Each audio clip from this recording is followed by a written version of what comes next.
This is Carlo, welcome back to my channel. And today, nandito ako sa labas ng bahay namin kasi wala, para maiba lang, para mabago lang. Kasi lagi na lang ako nasa loob ng kwarto kasi wala po tayong ganap, mga kaibigan. And kung bago ka dito sa channel ko, please don't forget to show some love by hitting that subscribe button down there.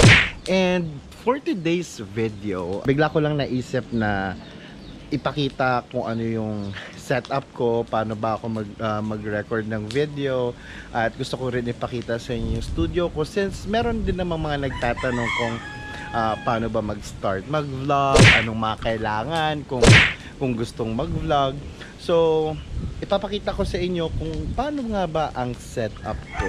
Medyo haggard po tayo mga kaibigan kasi off ko, wala akong magawa. So ngayon, pupunta na tayo sa kwarto ko para ipakita sa inyo kung ano ang aking setup. So, andito na nga tayo sa aking kwarto kung saan ko ginagawa ang aking mga video, kung saan ako nag-e-edit. At ito nga, tinatawag ko siyang editing temple kasi dito ko ginugugo lahat ng oras ko, lahat ng panahon ko, para lang mag-isip kung ano bang video ang gagawin ko at sa pag-e-edit na din. At ipapakita ko sa inyo, hindi ko na ayusin kasi ayoko magpaka-plastic mga best. Hindi, hindi ko na siya ayusin ng sobra kasi makalat kasi talaga ako sa kwarto. So ayun na, wala nang pagpapanggap, ipapakita ko na sa inyo ang aking studio ba? Ayan.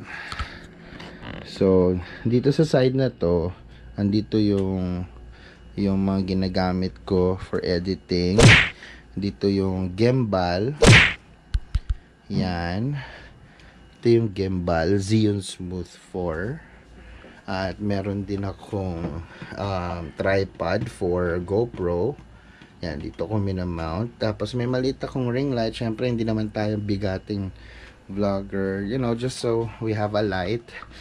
Tapos, meron din tayong LED lamp dito for added ilaw.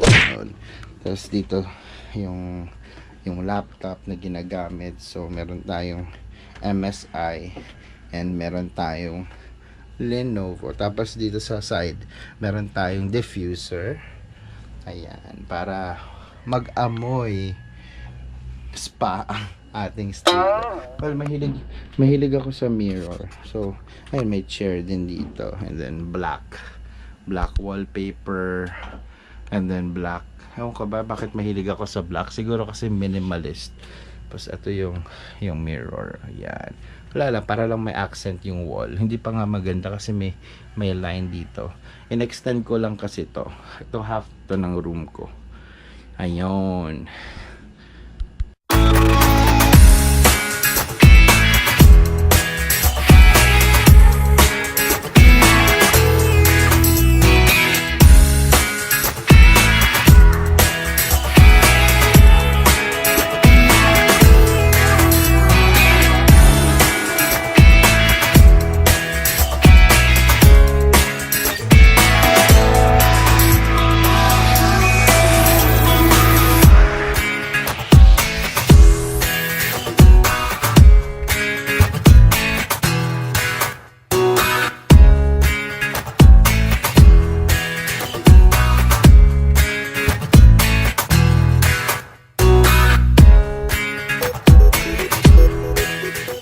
So napaka-basic lang ng aking setup, hindi magarbo. Syempre, nagsisimula pa lang naman tayo. My first video was shot using an iPhone 6. So yun yung phone na ginagamit ko rin for, you know, calling, texting, browsing. So iPhone 6 lang. And then a month later, syempre parang balak kong karirin ang pag-YouTube. Bumili ako ng gimbal, which is a stabilizer. Kasi laging nanginginig yung kamay ko. So instead of Gorilla Pod, I bought this stabilizer. Maganda to kasi nasa-stabilize niya yung phone mo. So yeah, for example, ganyan, no, shot ka, sumusunod siya sa galaw mo.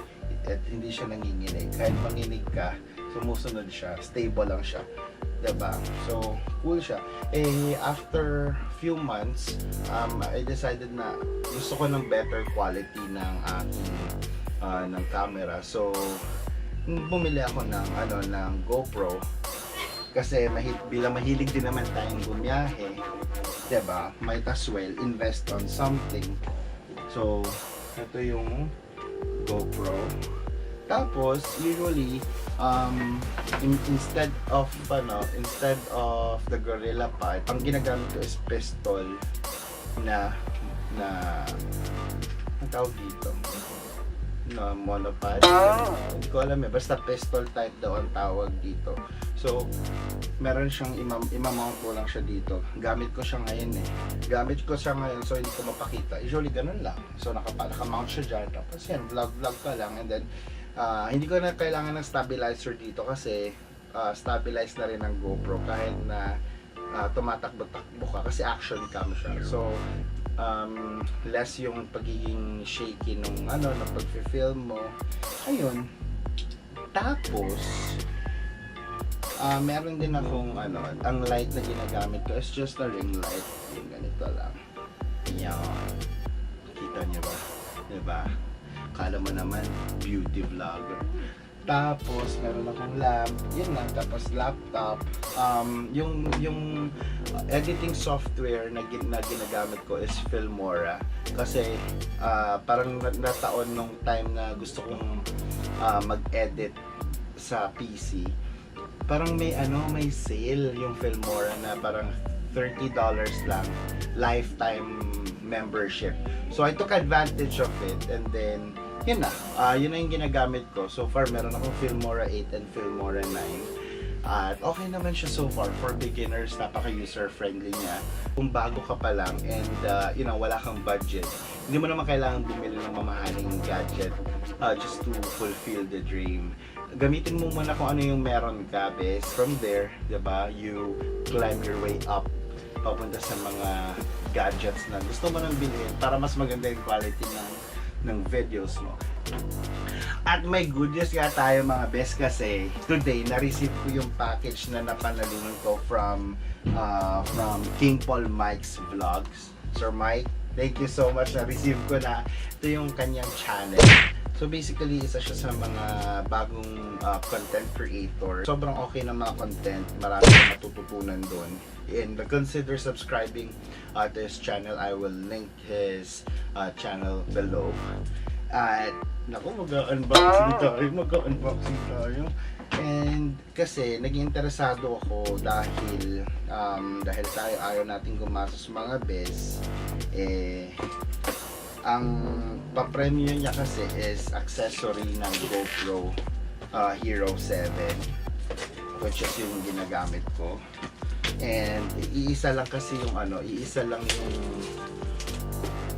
yung parang case na ginagamit ko. So, I think this is an aluminum case. Let's see. Hirap naman. Diba, napaka-generous. So, thank you po talaga. And I'm so happy na ako yung napiling manalo. Let's see. Oh. Ayan. In fairness, secured siya. Eto na. Akala ng iba, ang napanulunan ko is yung actual na GoPro. Kino-congratulate nila ako ng big time. Well, this is a blessing.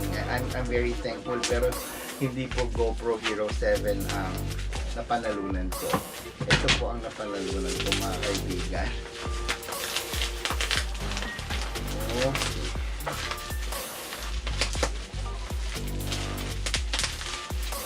Ayun. So this is Hero 7, GoPro Hero 7 aluminum case, XTGP 507. According to Sir Mike, na bilhin niya to sa Lazada. And then dahil meron na siyang vlogging setup, he decided to just give this away. And I'm lucky na ako yung napili.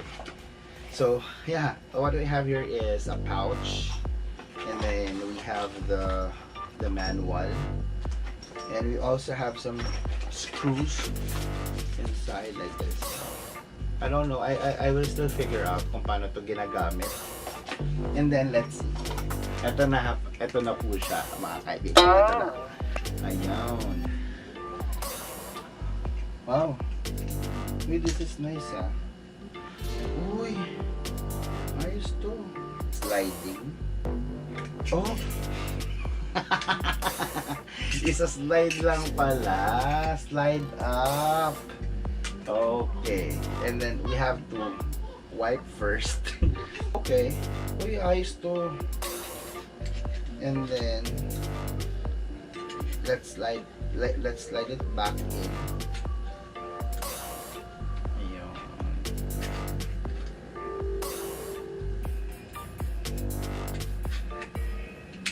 Oh, see? And then let's mount it here. Yeah, may mount siya, and then we're gonna tighten it. Uy, ayos ah. Woo! Woo! Sir Mike, thank you po talaga sa setup. Wow, I like it. I love it. I just don't like it. I love it. And then there's protective lens cap. And then according to the manual, etong lens na to, parang nagde-diffuse daw siya ng heat and ng light para mas maganda yung quality ng image. Ayun. So basically, ito na yung siguro yung i-consider kong bagong setup for vlogging. Okay siya. Thank you so much. Thank you po talaga. I'm very grateful na ako yung napili. That's basically about it. If you have any questions, guys, please don't hesitate to leave a comment below. And then if you like this video, show some love by hitting that subscribe button and share it to anyone na gusto mag-start mag-vlog. Thank you so much for watching and see you again soon. Bye!